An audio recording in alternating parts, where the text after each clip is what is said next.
La femme, c'est quelqu'un qu'il faut mettre en valeur, qu'il faut respecter, qu'il faut considérer, quelqu'un qu'il faut... c'est quelqu'un de spécial, nos mamans, nos enfants, nos épouses. Donc moi, je célèbre la femme toute ma vie. Et aussi, il y avait aussi la chanson Diva. Dans 2 jours, 3 jours, l'orchestre Quartier Latin, moi-même, on va aller à Lubumbashi pour la clôture de la mois de la femme. On avait commencé ici le 8 mars avec l'honorable Cindy Lecoeur. Et on va aller finir, il y a un grand défilé où le Quartier Latin va demander à 2 productions. Et après ça, je vais aller en mission en Belgique, au musée de Tervuren, pour le combat, la croisade que nous voulons mener, pour la restitution des 8000 instruments de musique que les Belges ont pris au Congo.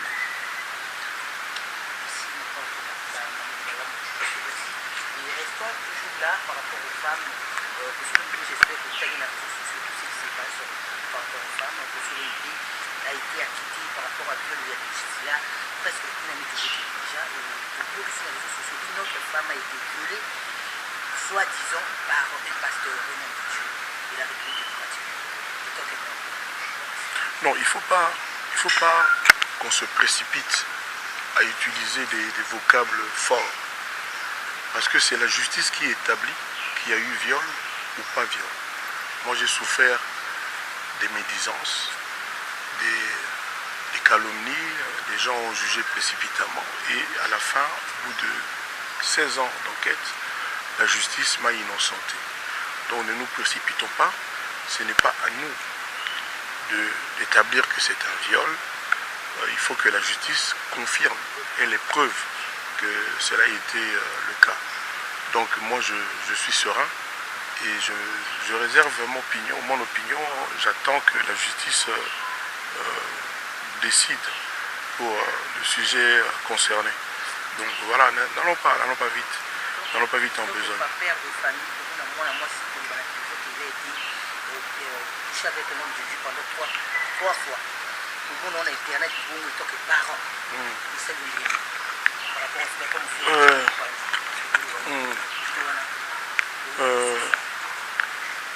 fait, c'était consentement, il y a moins si en haut ou bien une femme mariée, mère de 4 enfants. Mais pourquoi une mère de 4 enfants mariée? Pourquoi une maman de 4 enfants, une femme mariée, peut faire ça? Moi, je trouve que ce n'est pas bien pour les femmes qu'une femme mariée, qui sait qu'elle est mariée, qui a son mari, et qui se livre à ça de son propre gré. Je trouve que c'est pas honorer les femmes. Une femme mariée est astreinte à la fidélité, à respecter, à honorer son mari. Déjà moi, je suis choqué déjà par ça. Je me demande si l'homme concerné, l'homme qui est incriminé, je me demande s'il connaissait l'état civil de cette femme, mais quand bien même, dans mon entendement, une femme qui est mariée, quand on l'aborde dans la rue, quel que soit l'homme qui l'aborde, a le devoir de dire non, moi je suis l'épouse de Ken Piana. Donc je ne peux pas faire ça, parce que je suis marié, je suis limité. À partir du moment où qu'elle accède aux demandes de l'homme, moi je trouve ça pas propre. Non, parce que vous savez, l'homme aborde une femme. Ça nous est tous arrivé, nous les hommes, dans des circonstances diverses. Mais c'est à la femme de dire que non, moi je suis ton beau-frère, ta belle-sœur, je suis la sœur de ton ami, je suis la femme de quelqu'un. On a chanté la femme de quelqu'un avec Cindy là. Parce que l'homme qui aborde une femme qui lui plaît ne peut pas savoir l'histoire de la femme. C'est à la femme, quand elle est abordée, sachant qu'elle est mariée, qu'elle a donc des limites, de faire valoir ses limites. de dire non, non, moi je suis une femme mariée, je ne peux pas me livrer à ça. Ne serait-ce qu'au nom de ses enfants.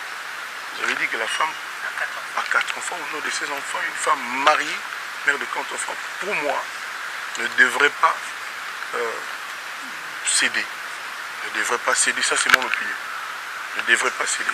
Je me demande si maintenant le frère savait tout ça, même s'il savait, c'est à la femme de dire non. Mais là, il faut condamner toujours la femme. Parce que même si dans cette histoire, vous m'avez dit que la femme est une femme mariée, mère de 4 enfants. Comment est-ce qu'une femme mariée, mère de 4 enfants, peut accepter de faire ce genre de choses avec un autre homme? Et pourquoi l'homme? Attends.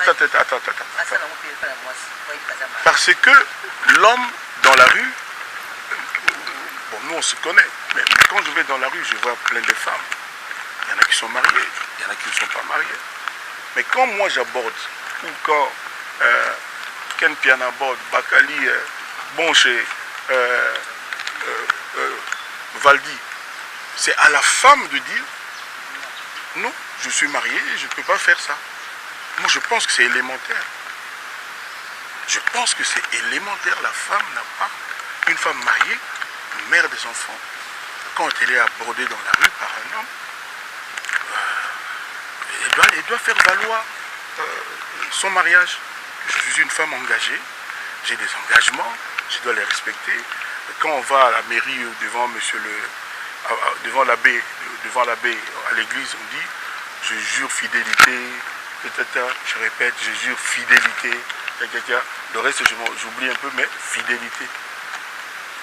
Et moi, parce que vous venez aussi de passer par là, l'humiliation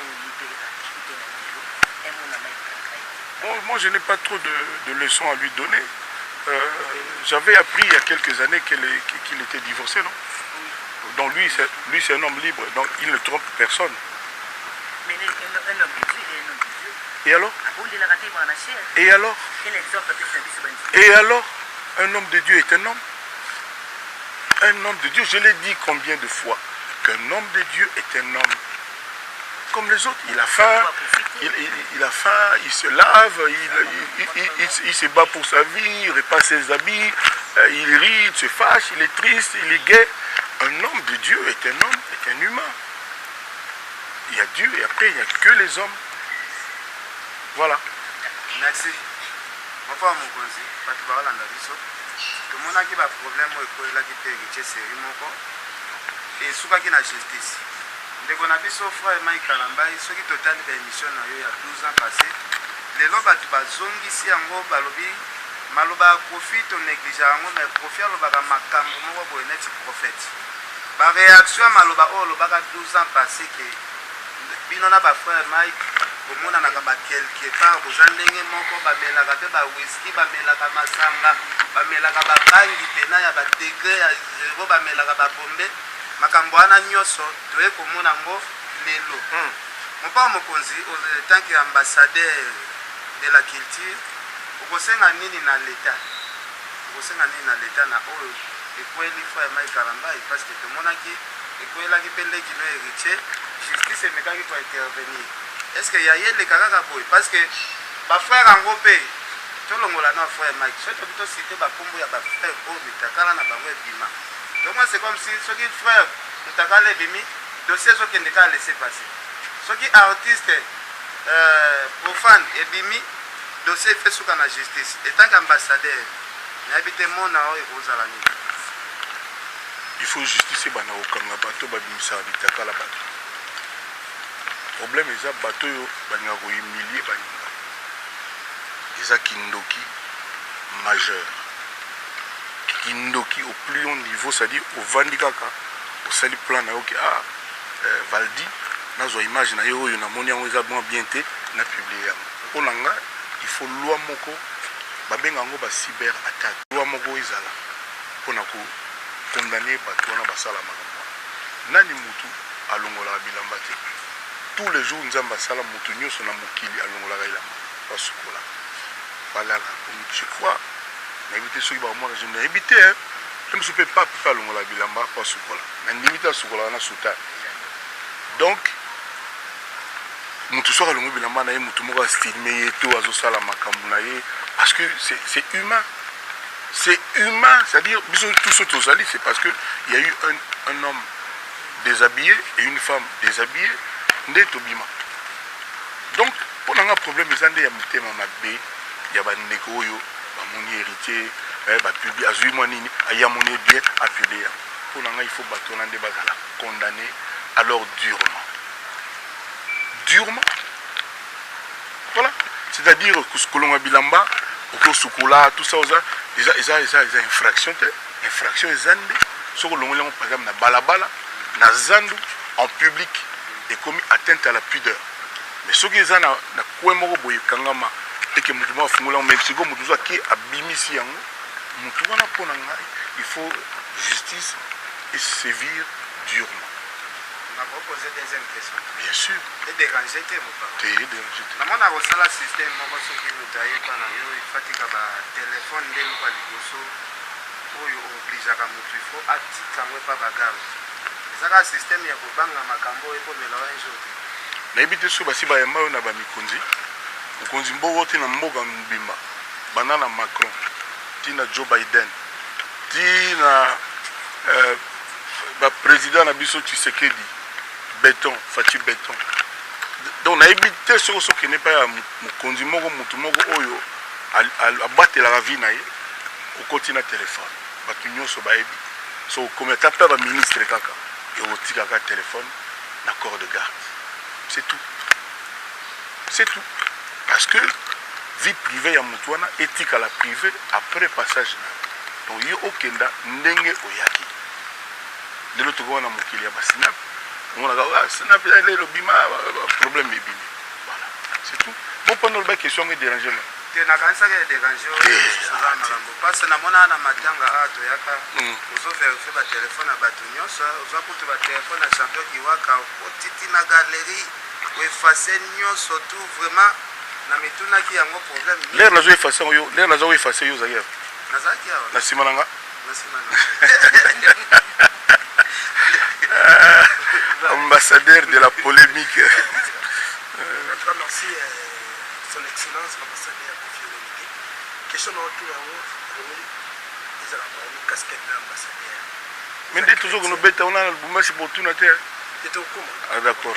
Pour 10 minutes avant de nous couper. Je vais vous attaquer. Mon Christ, vous savez que tu es chrétien. Oui. Koyoka. Mais il y a ce que vous commencez à passer à l'Anzambie, à Mboka, ou à Ning, en particulier, l'église des réveils. Toyoki va par rapport à Soto et à Moussa Kanadé. Un rapport sexuel, parce qu'on voit anal, machin. Il y a une attaque mon Christ. Au Bible, il fait c'est comme l'homme de Dieu doit transmettre ce qu'il a. Donc, hormis, il y a bien un hasard, on est sur la tcholo, il y a une lecture niveau ça, la mission. Mais papa, t'as pas tamboué. Nini on a le bâti na sujet. Papa, on dirait que tout le monde a un problème là-bas. Nini on a le bâti, ça fait 15 ans, 10 ans. Nini Oyo na le bâti. Dans le bâti, le dernier jour, vous direz que je suis prophète. Le dernier jour, on a quitté, pas tout bas au balai. Nini on a le bâti. Moi, rien ne m'étonne. Et là, vous avez égalité sur 100 bateaux, serviteurs de Dieu, peut-être 5 de Bazaïa vrai. Oui. Donc, vous me trompez de 1 ou 2, mais pas plus. Donc, pratiquement, moi, je tiens à 7, mais vous les gars, et comme un business, et comme une façon de faire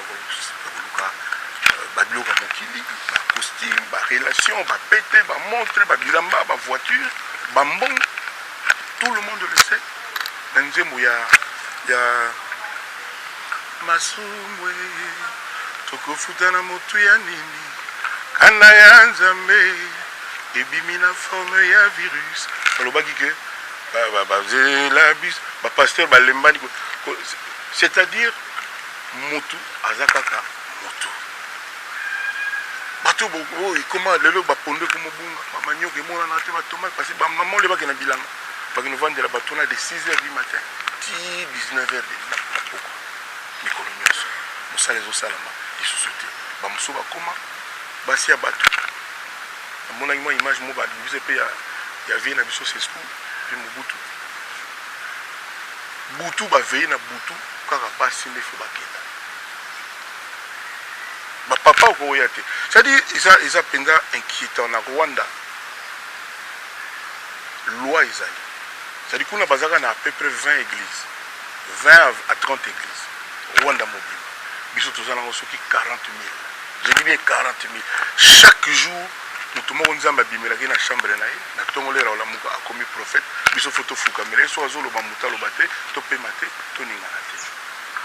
Preuve, ils allaient. On doit légiférer. Il faut que la norme est là. Il faut pas définir contour. Pour comme soi-disant pasteur, soi-disant archibishop de Boye d'Amboye. Il faut l'accepter. Et puis, différence nini est la entre l'église Oyona Oyo. À part Badim. Badim est partout et à la fois que ça va bon. Tout le monde a film sous. Tout le monde a dit que tout le monde a dit que c'est du charlatanisme. C'est le kuta. Moutounio sotoyebi. On a nini basa ko sa la loi te. S'il vous plaît, on a nini basa la loi te. Pour trop c'est trop. Il y a un Congo ils ont sima. Parce que batuna sika ya ko travailler ya ko retrousser les manches ya ko toka. Et comme kaka que Dieu vous bénisse. Que Dieu vous bénisse. Vous a pondu te. Nous avons na Congo te. Nous avons na Ukraine. Nous avons na Canada, nous avons Australie. Nous avons na Congolais te. Vous devez comprendre. Et puis nous avons des pécides de Congo, cuivre, diamant, or, manganèse, coffee, coton, cobalt, coffee. Si vous avez la souche de Ponabine. Après ça, Congo, coffee. Si vous avez la souche nini. Pour exploiter, s'il vous plaît, au lieu de faire mboka. Tokoma yo kaka, ba mine, ba tekele ba libanais boy. Ba mine ya boy, ba chinois boy. Nze monanga ola sali ya IGF kalati bono betango na le bakango. Tolingi mboka na biso te. Tolingi mboka na biso toza bato ya mitema mabe. Ndeni mutu moko akolinga ye moko azwa 400 millions de dollars. Je dis des 400 millions de pour na faux devis. Il y a un contrat le coût que pour ça la bopito, ça l'école, il faut 400 millions. Car avec la relation, tout le monde a payé à Doutara derrière, à Zupembongo, à Pessi. Après tout le monde a terrain bandal, tout le monde a commis jardin zoologique. Nyoka, car tout le monde a payé un kilo par non, si maman Makambo, on a touché Makambo, donc c'est là qu'on a dingue. Tout ça bat ma paix. Yo mo aussi 400 millions de dollars au lien au coma. Au colis à yango parce que bato bazwaka 70 dollars par mois bakufa te ba vivre paix. Yo za na 400 millions au lien au somba nini. Na bato boutique on ba mono suspect. Ba ko mona yo suspect. Pourquoi yo ko linga yo moko za na nyoso wana na nzelo mona bana ba kolela. Ba mama ba na saka nzembe lelo obeta ngote bikipa ngote. Lelo yo mboka est colonisé par des Congolais fossoyeurs, c'est-à-dire des charlatans qui ont des Congolais. Que grâce à Bango, ils ont délivré, ils ont mabala, ils ont visa, ils ont ce qui est solo. Et puis, dans ce cas, il faut payer un bon. Quelque part, dans le moment où il faut, quand on a vu un passé, il faut que là, il y a des mawa, ils allaient passer. On va me bolo pour n'en rien. Ils ont dit et l'autre côté. Voilà les Cambouilles. Maman wana que je respecte. Il fallait se souvenir qu'il y a une femme mariée. Et puis le Cambouilles à la tête. La habité dans la loi sur une infraction, il y a moi si a trompé mon balle. Mais pour l'anga, moi si on a trompé mon balle. Si c'est vrai, parce que dans la guité, dans moi si dans le yogi. Alors baga oyo yoki na oyo moni, et kokanite pe koki, kokokanate. Donc ceux qui étaient solo. Et ça dit souvent d'abord moralement c'est bien. On va dire moi au linga lelo, moi si na yanda ko atambola na moi si wala. On peut ça être tolini. On peut ça exemple ni.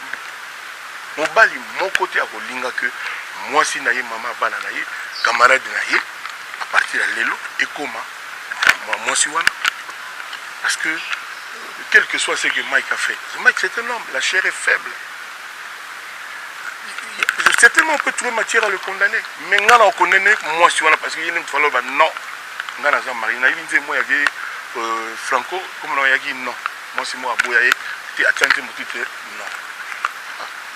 Non. Même à ta banan bal ni problème pour ceci, pour cela. On va honneur na bango. Voilà. Au fil de l'idée, les apôtres nous reconnaissent le bas. Na tuna bino question moko bo taxanga soki de nani. Na tuna bino question na lobi. Otangela nga problème moko ya Congo église rega. Moko. Priya mapa. Priya pondu? Non. Bana bazo classe? Ba mili na biso batika oteka ngo. Na ba chinois na ba libanais. Otangela nga problème moko oyo église prière et rega.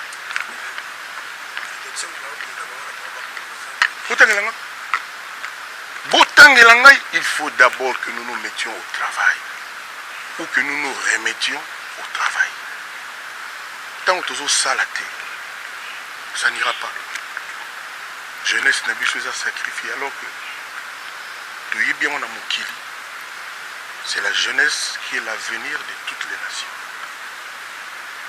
Mais biso, d'ailleurs quand on a souvent comment faire na moi baba o izalaga à tout les rôles. Les loba oyo, lobi ba oyo. Mutumo azana 300 millions de dollars ya Congo. Baba ezate na Belcoa. Ba feu na bandia ba mouteillage tout ça qui na ba feu. Mais on a promis parce que bon peut-être c'est terrible quoi. Donc il y a moyen de se mettre au travail puis to zongi sa bolingo ya mboka na biso parce que na moment oyo to lobaka mais to lingi na biso mboka na biso te motu motu profit na ye oyo sans lendemain ba profit éphémère lolendo kaka ngai ki boyi to lingi mboka na biso te ko s'en prendre na baninga ba makambo neti ko ba filmer mutu ako sukolo filmer et toi ina chérie na e obimisa pour gagner nini soki mutu wana zui déshonneur yo o gagner nini. Voilà, merci beaucoup.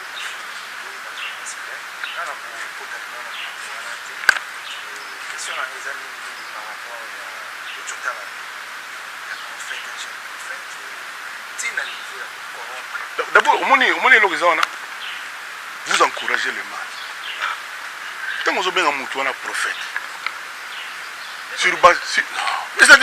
Au moins, vous avez une excellence pour nous conduire à Congo à vu passeport à Fessinga. En appartient en privé, il y a un Kofi, il y a un symbole. Il y a un ambassadeur depuis. Tout le monde a un collègue, Kofi, il y a Kofi, RDC de Kofi. Tout le monde l'a Congo est bien. Donc, bato batika kozwaka bakombo batitre kaka bon. Prophète ya wapi.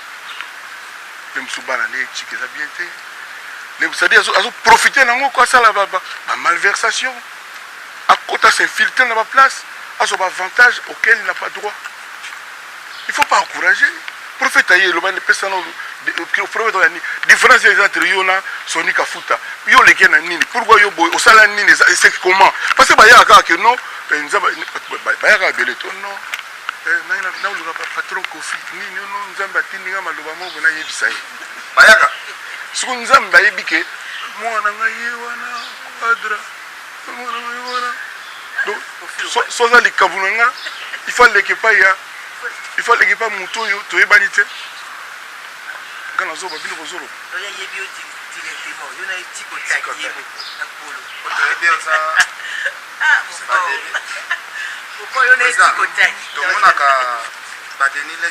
c'est-à-dire omoni nzambe ntango Jésus a botami.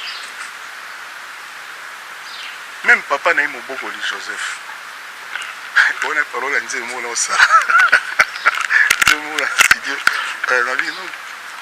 Joseph a eu un papa mon beaucoup de mais a bénéficié d'un honneur que moi n'ai Jésus. Honneur à Joseph, il y a moi là. N'est plus besoin de la bien. Très bien. kalaka omataka noka na batoitire momi na se kasi c'est-à-dire quoi jésus botami yo ozaka protestant yo ani ngasambela ye pas prophète Emmanuel yo ka batango bangoyi non ye aza ya bref s'il vous plaît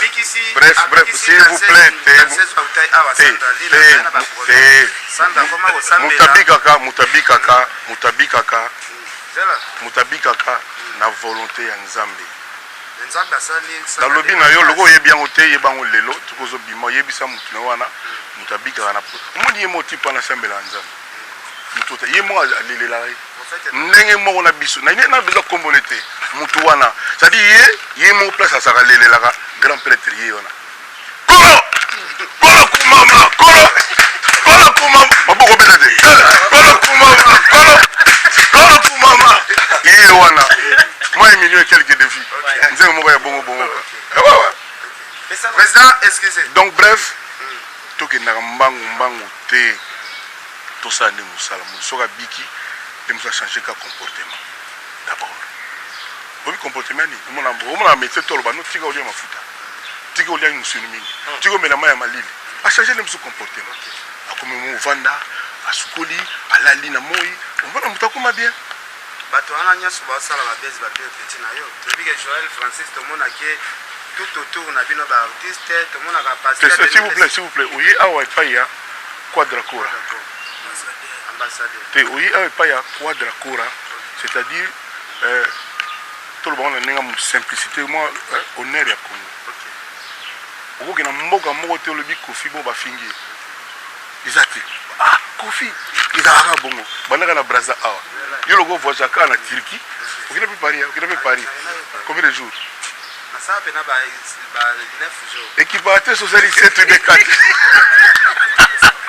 équiparateur s'il vous plaît non la cécité c'est-à-dire donc oya te que bino ba oyi awe pa ya kofi artiste voilà donc artiste mais koya te bino ba poto kokanité biso tout ndenge moko te na loba yango ba meme ata batambolaka ngulu palisanga batekamaka motuya moko te voilà s'il vous plaît et puis boyebisa pena bandeko nanga ya Congo to se remettre au travail pe tozongisa bolingo ya mboka na biso. Ok, merci beaucoup monsieur l'ambassadeur bandeko bawalanda biso monde entier papa toyaki mwa likambo moke kaka bokomokenda na ngai olimbisanga mwa moke bayebi ke yo na Denis Lesi bozalaka mpe bape Denis Lesi expliquaka biso alobi oyo bapaster baosala nyonso eza mankiola Denis Lesi mankiola nayebi bapièce monté kana lingalaka relation ozalaka nango na paster Denis Lesi kosolaka police neti nini tosolani en coulisse quelques fois yawa to avant la kiti normal batutu bamona tosola en coulisse voilà et puis tosola kala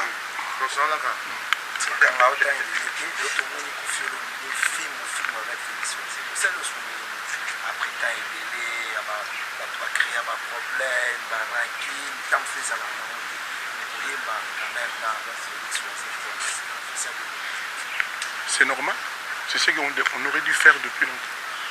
Olé ya kokenda ndenge ozolobana kofinga koboyiki boye po makambo yango yaka futile eza makambo ya consistante il y a rien lelo yango te il y a rien il n'y a rien et il n'y a rien eu c'est mon frère comme tous les autres je l'ai dit mais dans le but nga nayebi moi moke c'est un vrai monsieur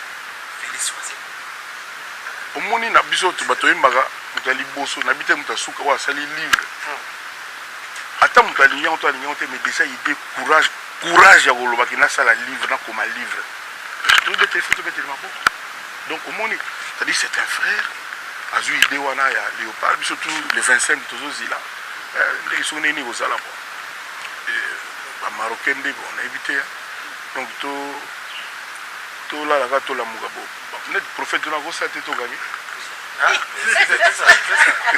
prophète Emmanuel Dodi en tout cas awa ya polo osala publicité na tunika prophète na yo akosala toganye papa est-ce que osenga ye mpe Félix bapardon po panzaka ye mpe orchestre tu nasengaki pardon te mpo na panzaki orchestre te omoni yo makambo mosusu yo sozo ça ba émission na yo ozaka na posture mutu mo yebima mutu mais ozaka net nga okoka pe na nyonso te bongo te nga kutu na koka na nyonso te bongo yo tala kaka donc okoka pe na nyonso te na panza te ok c'était bon apprécier quand même que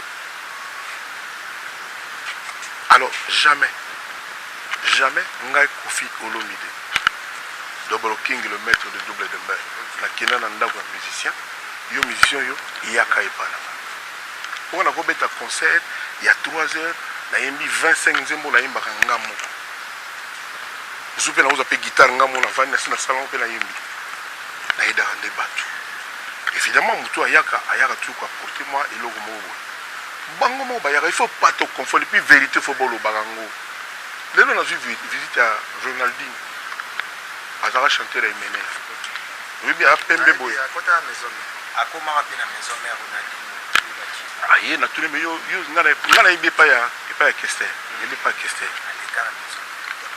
mais na iba ki pa Kester je crois me bayaka awe pa na Kester siko na tuni me yo ndengo zo ya bo izandenge nini ono naza libre patati patata bona bo j'espère que mututé lobi aya lo baki Kofi azui soki na ndimi il est question que l'andima mais non tout cité soki na vu na limite ba lobi lo baki non fi azui mission mutu d'abord mission mutu ala kata mission moko te no orchestre moko la lobango me bosalo ka boyoka te aza neve ya mukolo orchestre to mwana na to non musicien tout auta kaka quelque part musicien nyonso auta kaka quelque part mais oyo lobamaka kaka ya Kofi Olomide c'est normal les a Kofi mais botika koloba ni kokansaki Kofi avandeka bono na panza tel orchestre puis même à l'air moi 2-3 musiciens bayaka orchestre ni panza na kita s'il vous plaît yo kaka pena loba lobite tant ba mission na bayaki awa orchestre ya waze kwa pe e panza na kita parce que tant que waze kwa vivant orchestre ne zali ko batatsa ko sila waze kwa zana na mutu na yo Wazo kwa sila tika papa tika biloba loba awa s'il vous plaît tika biloba tika oyebi ke mikotu ya ka moite mikotu ya ka mvula donc il nous va so mvula beti o lobaki ça c'est Kofi non tika biloba loba la kosila koma ça dit aoyimba sute aobina sute aosala sunte mote ba générique ezala ko bouger sute ba vie depuis ba gesta mais papa lelo yo mbongo ezalaka na 2000 eza sute batutu bakoma kolela mbongo mona na te mpiaka alors ba circonstances c'est belé ba conjoncture lelo ndenge moko lelo URSS a attaqué Ukraine il y a 2 mois ezalaki te voilà mokili za bongo et il faut pas koyena babilongo ke mutu basila ke non mutu ne na kolinga ka vanda ka bo asili avandi ka bo na kila kiti ya kekele ba bien kiti ya kekele nani wana mutango ba journal lope faloza na Dubai na éviter yo siko makamulanga osala ndeni po yeba ngamona ka vivant Zakari na base asala atanga kili s'il vous plaît et puis moni faut ya yo so musu Zakari tuna makamuna ye yo siko tuna makamuna bato neti yanga boy non Zakari c'est mon petit c'est mon frère donc il y a pas de problème makamuna nga et puis yo so boulele mutu surtout nga boulou no ka pour na yo ezaka yangwana mais non merci excellence monsieur l'ambassadeur oui roi akamutasuka mwana roi akamutasuka tomoni expo wana ya 2022 Dubai tomoni ba collègue na yo ba ambassadeur c'est-à-dire Prosper aza invité mais ba remarqué absence ya artiste du forum des ambassadeurs aussi la famille yo pe aux ambassadeurs mais ba tous ba deuxième volet à question tomoni ba membre ya mouvement maison mère on se plaindre qui va triquer bango na voyage wana ya Dubai bien qui va sala ina liste nazo courant nazo courant pour un voyage na yo ambassadeur nga yo na accès tout monde ngala zalia na ok dans le vide machine à deux concerts très bien payé donc voilà merci voilà son excellence que je t'ai déjà à la fin de notre interview juste pour y ba donc ba lumina qui ba PCU chef de l'État du non vous êtes l'ambassadeur de la culture congolaise à Bukavu. Quel musicien qui peut bien qui peut appeler sur la félicitation ouf baza moi belé d'abord Gims a posté qui passeport là maître Gims papoyer pour nga za numéro 1 monsieur surtout ya lelo génération ya lelo azana Gims ana combien 30 combien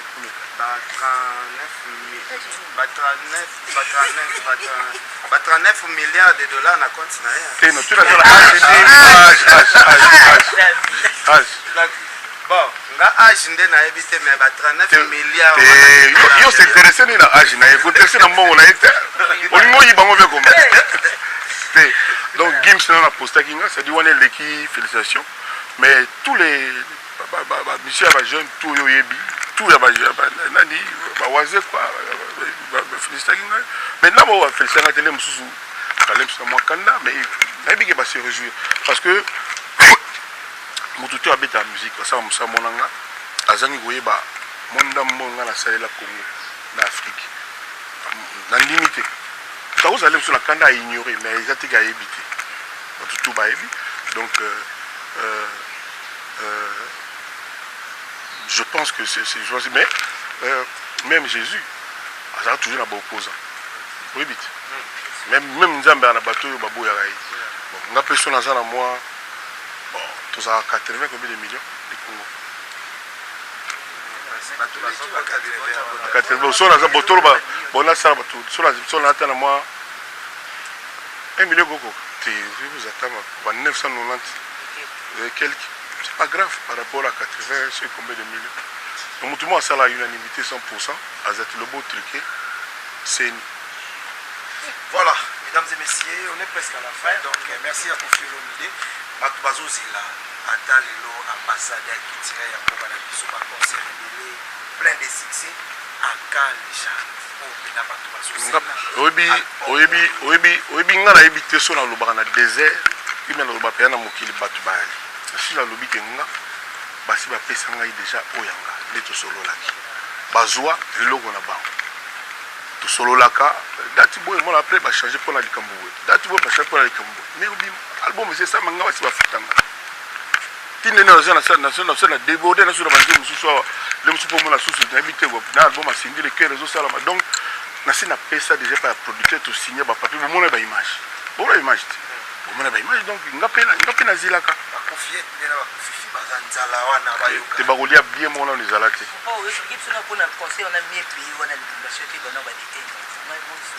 te bana na bana musique na nga nakaka paye na ndenge moya ndenge na nga ndenge wana kofi ya po kibambi aza kuna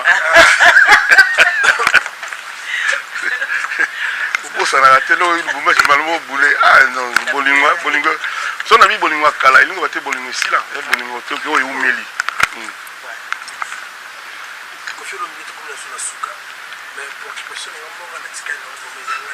oyi boye namona wo gentil mais so osaba émission na opéra donc nayebi ndenge ngando na bisi bangando balaka na bisi bakasu te monsieur l'ambassadeur tomonaki ndeko na biso Cindy na scène ya le 8 mars avec une communication très morose donc c'était vraiment la mélancolie owabi azoprouve bongo bolamu na yo voire même atengisema ya miso nayebi te kofuna mbiza moto esalaki yo ndenge nini mais premier folere ayemba bamemai na chipoyi leo na yo grand hôtel alela koleka kutu wana image ya lizongisango eza puis pour cette ya lobaki aza kofi aza motu moko vrai ye pas aza vrai parce que aza la seule femme la seule oyo asali 15 ans et plus na motu oyo atie devant bato ndenge mo alobaki 15 ans pas d'histoire pas de chichi ayokaka opesi etoli ayoki bakomandaka ete pasa tetu ayokaka nalobaki aza artiste coaché artiste géré et ça paye na lubumbashi na imposé ki na défilé wana tokenda ye azala susu en vedette azala susu en vedette mpe kokendaka bongo na mpe na babulu moko mpe na bapoto mpo na ye me na oloba wana lelo te mpo nake na mbangu te so nalobi lelo omona pitopale azwi yango atiango na ndenge na ye eloko nini olingo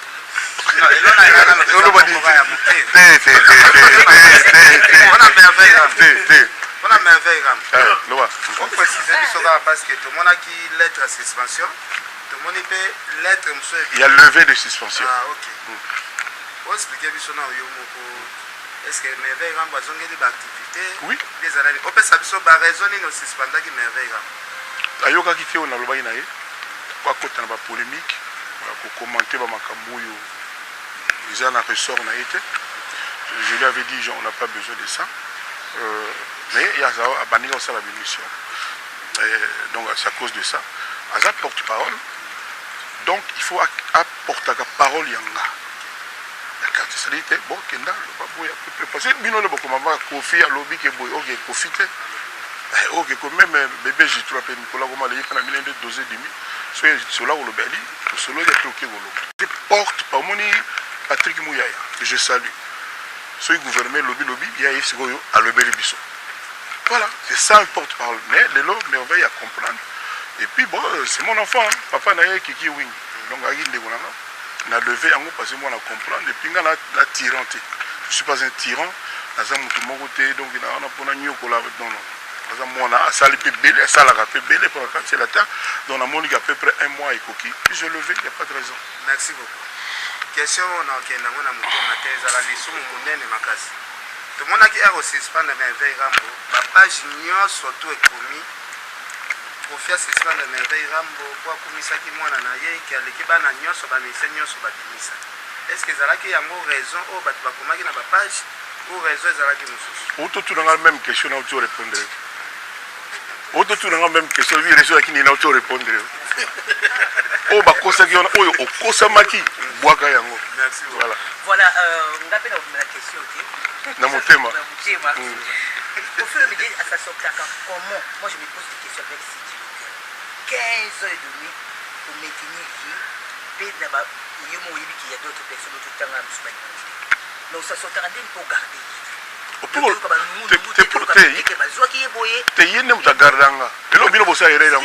Ah ouais. Master na tout. Yi lelo azali logo la PDG aina. Batu tout babima na ina muta niveau ne azate.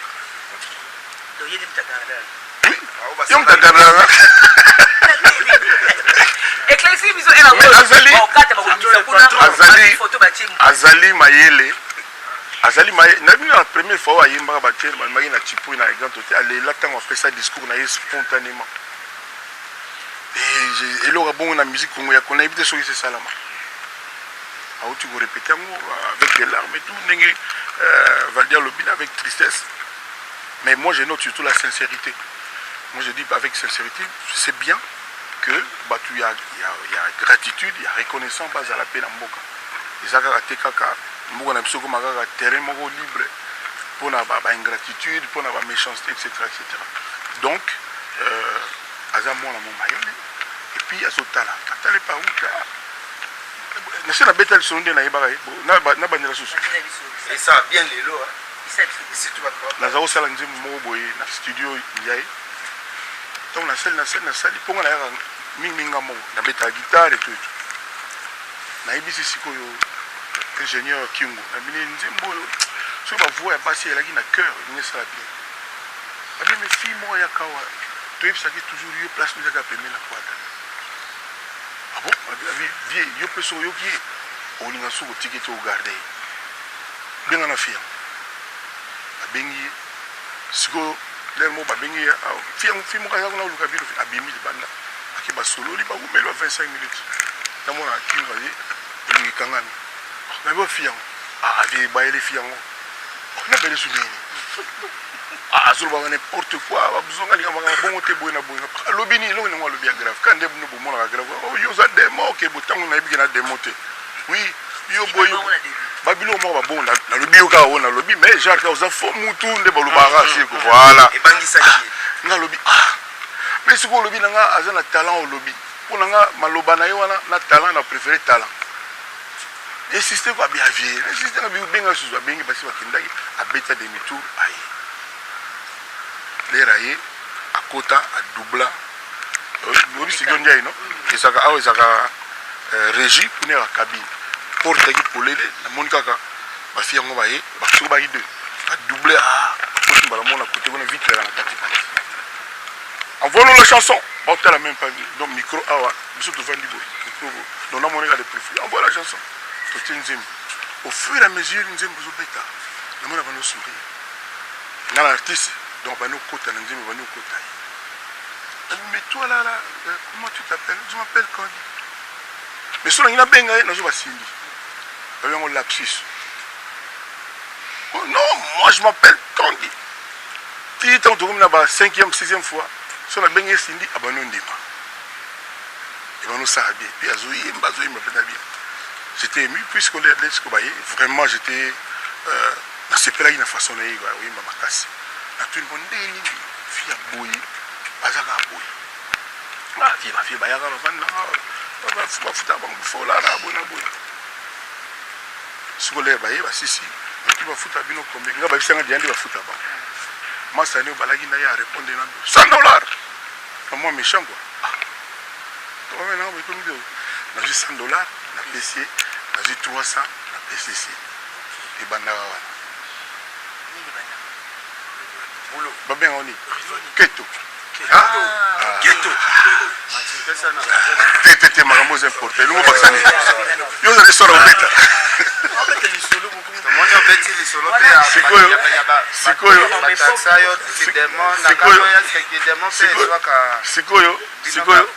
Sikoyo ngala zande peut-être l'un des 2 ou 3 artistes congolais instruits, intellectuels, qui démontrent en Andewan. Parmi les 2 ou 3 instruits qui sont dans l'université, à Bimana diplôme. Donc, tout sur la on a autrement que l'ingala, si tu veux, on peut parler en français et puis tu vas te rendre compte.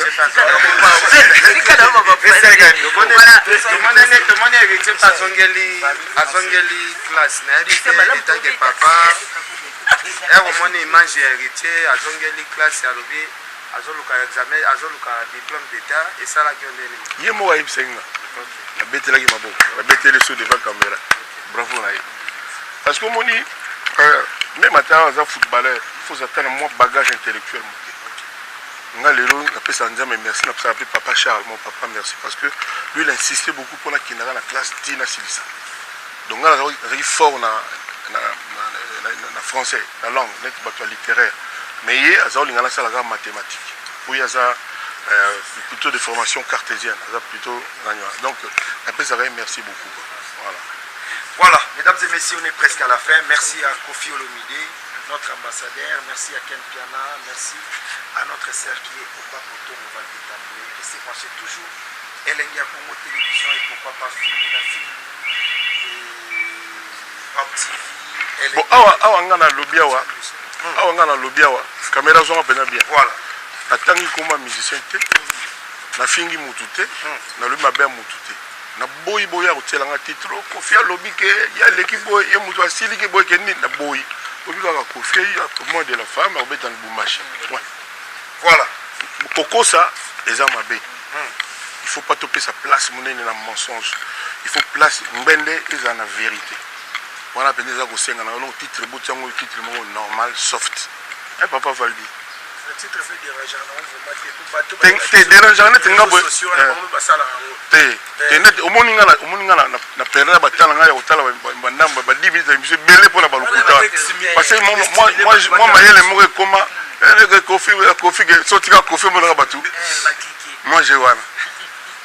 Mais Kofi le album ya quartier latin ya ba musicien c'est Rimo Izaki Ezali usale panjimba la déjà na studio ezali to sala tumba la mode voilà Ken Piana retourna ambassadeur question en français pour la première fois mesdames et messieurs on est en direct Ken Piana avec notre ambassadeur et puis na mona ki Moussoïli Angèle ni le problème ni ndenge zalaki kaka ndenge opesa asindi conseil sala tricage yango ni tricage nini tricage ezalaka soki osola na moto ya bana osola nana garçon moko avile na Londres wana asaleni asokola ye basola appel vidéo azali capture yo potala iser na yo la vidéo non ngana yoki kaka ne no tala vidéo te na tala ngana nde